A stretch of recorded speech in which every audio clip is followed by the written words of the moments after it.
Mother here that's going to speak, Danette Chavez. Her son was Gregory Chavez. I'm going to let her say a few words. How you doing? I'm glad to see everybody who's came out to support the family. I'm glad that we're here and we're still making a stand for justice for Ramarley.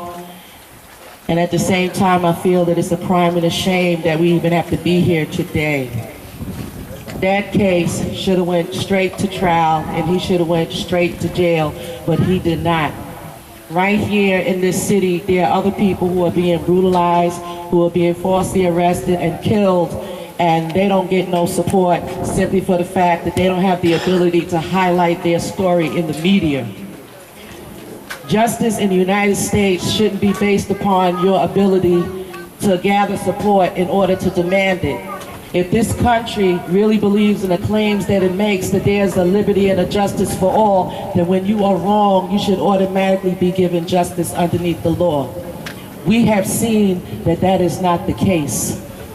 When it comes to an officer who kills one of us, his case gets investigated, and he's allowed to stay on the payroll collecting a check. If one of us is accused of a crime, within 72 hours we will be charged and we will be brought before the judge. There's a serious disparity when it comes to issuing justice here in the United States. And we the people have to find the wherewithal to take a stand and continue to take a stand until justice has been served. Not for one, but for everybody across the board. I have a petition currently online on change.org, and also you can find it on Facebook, which is demanding nationwide action against police brutality. Because if you are familiar with these situations and circumstances, this is not just pertinent to New York City alone. It's across the board throughout the United States, and in each and every instance, the officer walks free. There's no charges brought against him. And even when they are, and even when he's indicted, the sentence that he is issued amounts to no more than a slap in the hand.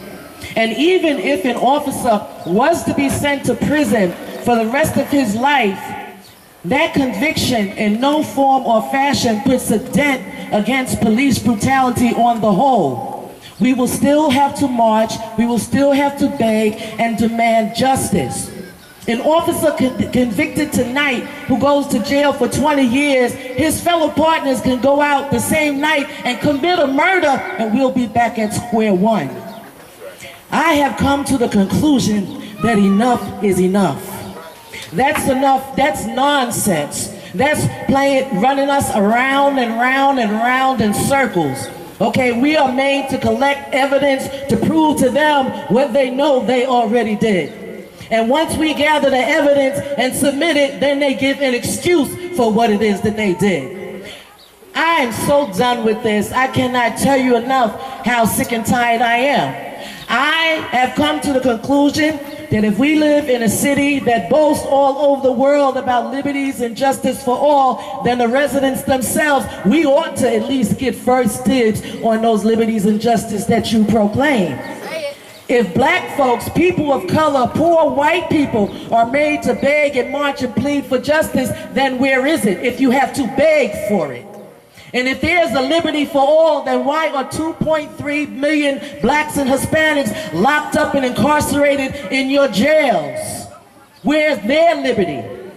So there's a problem here in the United States, and I feel that this government needs to be called out on what appears to be bogus claims concerning liberty and justice for all. You cannot have a department within government entitled the United States Department of Justice and have a head who presides over that office who looks down and plays deaf, dumb, and blind like he doesn't see all these people being falsely arrested, all these people being stopped and frisked, and the murders of mothers like myself whose sons are slain by police. You can't sit up top and ignore it and act like you don't know what's going on. If 24 white children in Connecticut can come to your attention, Mr. President, to the extent that you want to make carte blanche changes against the Constitution, then certainly the thousands and thousands of poor people across the United States can also come to your attention. That's right, that's right, that's right. That's right. Stop it, calm down. Jose LaSalle mentioned a case earlier today that I really don't think to this day that people understand the gravity and the gist of what happened in the Chantel Davis case. I think that case needs to be put on full blast across this city because it shows on so many different levels what is wrong with law enforcement today. That Detective Atkins, ran that child through streets to where she hit a pole.